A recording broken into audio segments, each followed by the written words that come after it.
Pendant que l'on s'écharpe sur une loi sur ou contre ou pour le séparatisme, on n'y comprend plus rien, il se déroule une bien triste affaire du côté de la Savoie. Le maire d'Albertville essaie courageusement de lutter contre l'islamisation de sa ville, mais il a la justice contre lui. Il faudrait peut-être expliquer à Gérald Moussa Darmarien que ces gesticulations parisiennes ne servent vraiment pas à grand-chose. De quoi qu'il s'agit. Le tribunal administratif de Grenoble vient de condamner ce bon maire à signer un arrêté accordant le permis de construire à une école privée hors contrat soutenue par l'association Confédération islamique Mihi-Gorus, CIMG. Cette association est celle qui actuellement construit la mosquée de Strasbourg. Or, et je me frotte les yeux pour sortir du cauchemar, cette association fait partie des 3 organisations qui viennent de refuser de signer la charte des principes pour l'islam de France. Le maire a choisi par tous les moyens d'essayer d'empêcher cela, mais la justice, aux ordres de Dupond-Moretti et consorts, l'empêche, lui, de lutter contre la propagande islamiste. Le groupe scolaire envisage 16 classes, soit environ un quart des 1200 écoliers de la commune. Un quart. Je ne prononcerai pas à cette occasion sur le grand remplacement social, culturel et ethnique des mots trop forts, mais chacun voit certainement ce que je veux dire. Le maire d'Albertville rappelle le projet de ceux qui sont derrière cette initiative. Si l'on se réfère au projet global de la Fédération européenne dépendant de la Confédération islamique Mihi-Gorus, il s'agit de construire des écoles après avoir réalisé des mosquées. Après Strasbourg, voilà donc la Savoie. Mais monsieur le maire n'a pas le choix. Cette fois, ce ne sont pas les islamistes, mais les tribunaux français qui lui mettent le couteau sur la gorge. Décidément, le chanteur Jean Ferrat s'est complètement planté. Ce n'est pas la femme qui est l'avenir de l'homme, non, c'est le bon gros couteau bien tranchant. Quelle crédibilité accorder aux agités du bocal de la place Beauvau quand les recours de terrain sont de cet ordre ? Devant l'énormité de l'affaire, le préfet de Savoie a fini lui aussi par entrer dans la danse. Il met des mots clairs sur le projet des promoteurs de l'école. Ce projet relève sans ambiguïté d'une logique séparatiste. Ses responsables entendent l'inscrire dans une Union européenne des écoles musulmanes créées à leur propre initiative, ce qui est une manière d'échapper aux contingences nationales, fermez les guillemets. C'est très bien dit. L'école est ici pensée par les islamistes européens comme le fer de lance de la conquête islamique. Par l'école islamiste, la conquête islamiste de l'Europe va s'accélérer à la vitesse de la fusée Ariane. En revanche, avec la mise en place d'une charte des principes de la République pour l'islam de France, il ne se passera rigoureusement rien et que vive donc la future très chariatique République islamiste européenne. Cela dit, l'Élysée semble vouloir freiner les ardeurs musulmanes en introduisant éventuellement une possibilité pour les préfets de s'opposer à de tels projets. Mais qui croit aujourd'hui que les préfets, à part celui de la Savoie, s'opposera à de tels projets? Sur cette conclusion un peu angoissante, je vous souhaite une excellente soirée.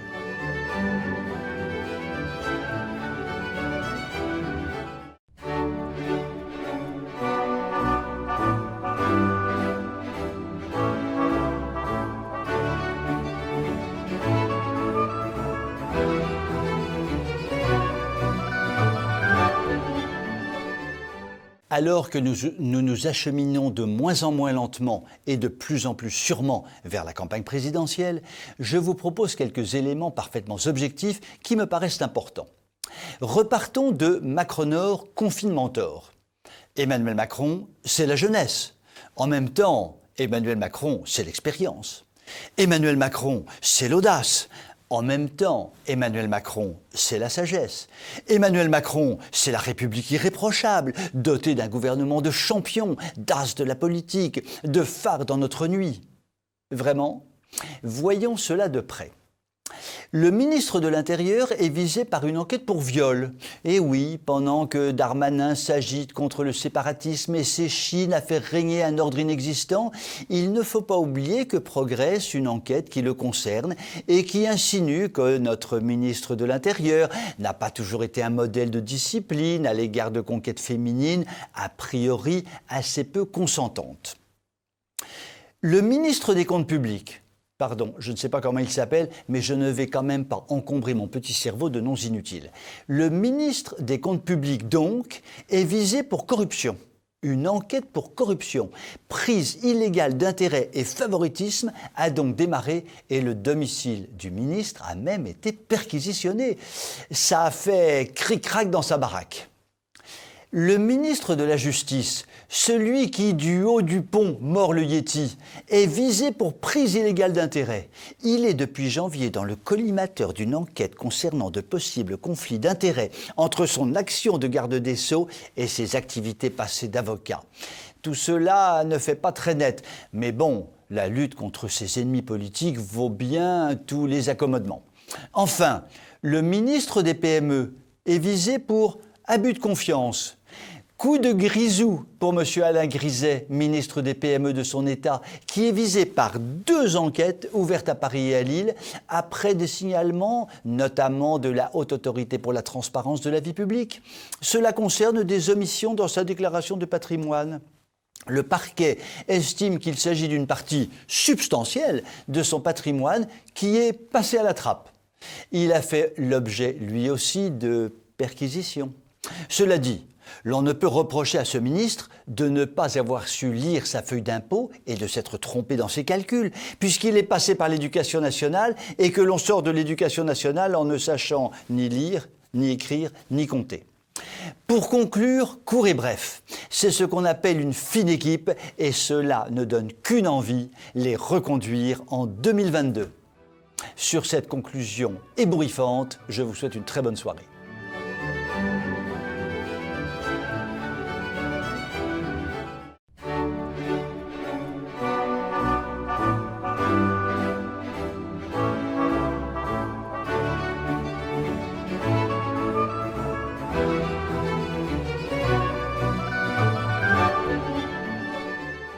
Que dirait aujourd'hui De Gaulle arrivant à Paris? Paris massacré, Paris brisé, Paris broyé, Paris d'aldingue, Paris saccagé, Paris d'algo-bobo. Le saccage de Paris, cela tourne en boucle dans la presse, sur les réseaux sociaux, partout. La coupe serait-elle pleine? Les habitants de Paris se sont saisis du problème et bombardent la toile de photos et de vidéos, toutes plus explicites et navrantes les unes que les autres. Par-ci, des rats grassouillets qui festoient joyeusement autour de poubelles remplies jusqu'à la gueule. Par-là, des lampadaires réparés au scotch de déménagement. Partout, des blocs de béton peinturlurés dans des couleurs improbables plantés au milieu de la chaussée. Par-ci, par-là, des bancs écolo-design faits de morceaux de bois défoncés dont on ne sait pas trop s'ils ont été mis là volontairement ou s'ils sont tombés du camion qui les emmenait à la déchetterie. Et bien sûr, partout et encore partout, des centaines, des milliers, des milliards de plots jaunes égrenés de Passy à Nation. Bref, la liste est longue. Paris, la plus belle ville du monde, Paris, la poubelle ville du monde plutôt. Face à cette révolte, Hidalgo, la folle dingo, a préféré se taire, se draper dans sa fierté progressiste. Pauvre fou, minable petit Parisien qui n'avait même pas voté pour moi. Vous ne comprenez rien à l'art, rien au progrès, rien à l'écologie. Mais finalement, devant l'ampleur de la grogne, elle a quand même été obligée de sortir de son silence. Elle aurait peut-être mieux fait de se taire. Anne Hidalgo nous a donc expliqué qu'il n'y avait pas de saleté, tout au plus un sentiment d'absence de propreté. Finalement, c'est comme le sentiment d'insécurité. Vous vous faites égorger sur le trottoir, mais ce n'est qu'un sentiment d'insécurité. Et Hidalgo de rajouter qu'en fait, tout cela était orchestré par l'extrême droite. Bon sang, mais c'est bien sûr, les papiers gravotte Marine Le Pen, les sacs poubelles percés sont des apprentis fascistes et les nids de poules marchent au pas de loi. Merci Anne, reine de la ville lumière, d'éclairer ainsi nos lanternes. Grâce à elle, nous savons désormais que la propreté est néo-nazie. La prochaine fois que vous passez un coup de serpillière dans votre cuisine, pensez-y. Tout ça peut vous mener loin. Ça commence avec Monsieur Propre et ça finit au congrès de Nuremberg. En attendant, Anne Hidalgo a dû finir par se résoudre à déléguer enfin la gestion de la propreté au maire d'arrondissement qui réclame cela à corps et à cri depuis des années. Finalement, cela peut être utile de se mobiliser et de râler. On finit parfois par obtenir un résultat. Il ne faut pas s'arrêter en si bon chemin. Avec un peu de chance, peut-être finira-t-elle par démissionner. Et De Gaulle pourra claironner « Paris poubellisé, mais Paris libéré, libéré de la dingue ». Sur cette conclusion enthousiasmante, je vous souhaite une très belle soirée.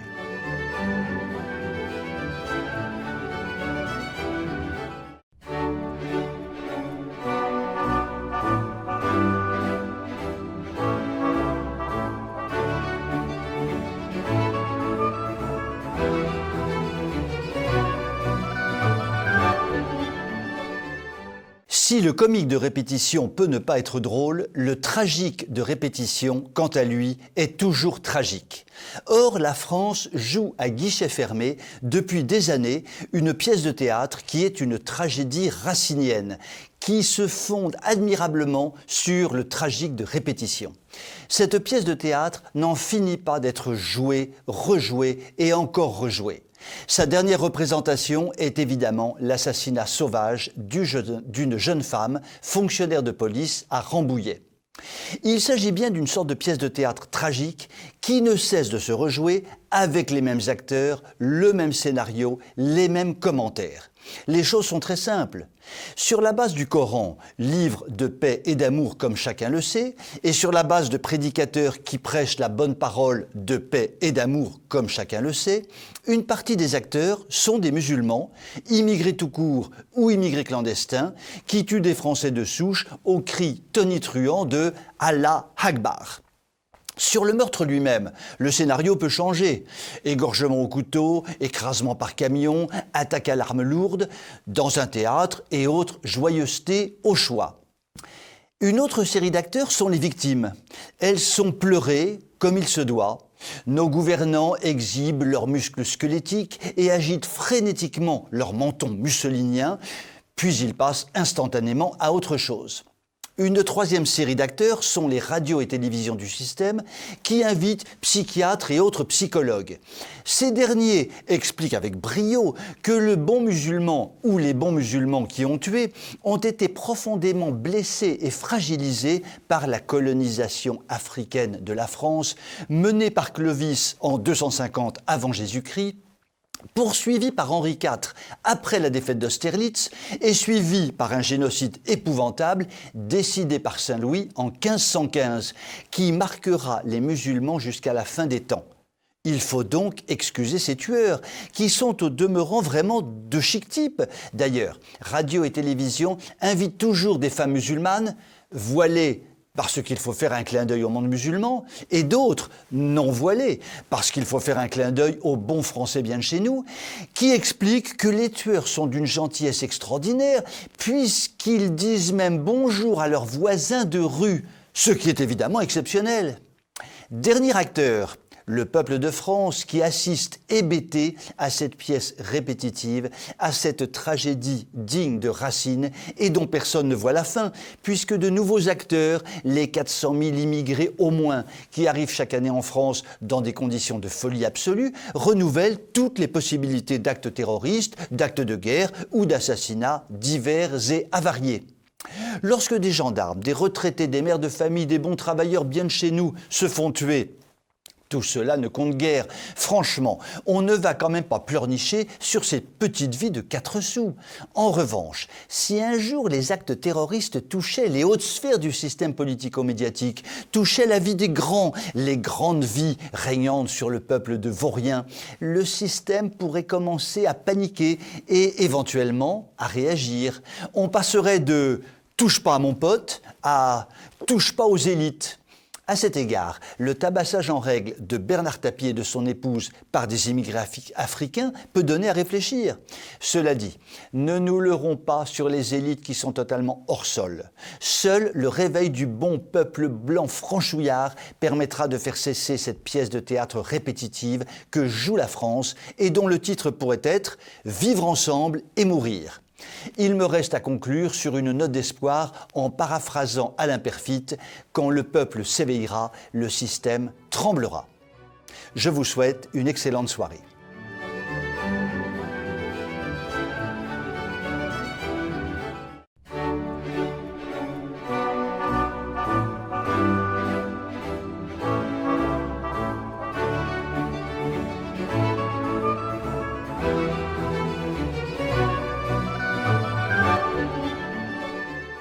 Marlez-nous d'amour s'ennuie.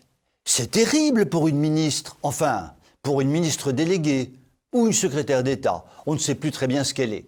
Elle me pardonnera, ce n'est pas dans mon genre ni dans mes habitudes de dire des choses désagréables sur son compte. Marlène donc s'ennuie. Alors, Marlène bricole des trucs dans son coin. Tiens, et si on faisait des états généraux de la laïcité? Voilà un nom qui claque bien, qui en jette. Ça fait combat républicain, ça fait mobilisation citoyenne, en plein débat sur la loi, séparatisme. Ça donne le sentiment qu'on fait des trucs, qu'on a l'initiative. Et puis, l'objectif est louable. 2 délicieuses tartes à la crème. J'ouvre les guillemets, toucher les jeunes. Et j'ouvre les guillemets, mener un débat apaisé. Des tables rondes, carrées ou plutôt triangulaires, des groupes de travail, des associations militantes comme au hasard la LICRA, et même un site de débat participatif, laïcité.mec.org. Tout y est. Elle a pensé à tout, la Marlez-nous. Si c'est pas trop mignon cette bonne idée. Oui, mais... non, en fait. C'est ce qui s'appelle une fausse bonne idée. D'abord, la Marlez-nous a eu l'idée saugrenue d'organiser des états généraux de la laïcité sans inviter un seul représentant du culte. Première grosse pas bonne idée. Pas un n'a été sollicité pour les premières tables rondes débat. Pas un curé, pas un rabbin, pas un imam. En revanche, des francs-macs, oui, peut-être. Sûrement même. Cela explique les tables rondes en forme de triangle. Elle a raison, la Marlez-nous. Inviter des responsables du culte pour parler laïcité, c'est saugrenu. On ne va quand même pas demander à un chef cuistot ce qu'il pense de la gastronomie. Il vaut bien mieux inviter quelqu'un qui fait un régime sans sel et sans gluten. Sa parole sera sûrement plus adaptée. Bon. Elle s'est rattrapée depuis en disant que, bien sûr, mais oui, c'est évident, les cultes seraient associés à cette grande fête citoyenne, mais le mal est fait.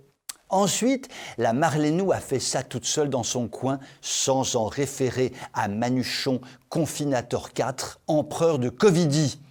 Deuxième, très grosse, pas bonne idée du tout.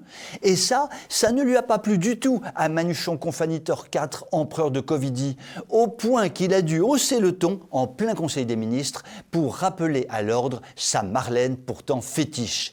Et pour ce faire, il n'a pas pris beaucoup de précautions oratoires.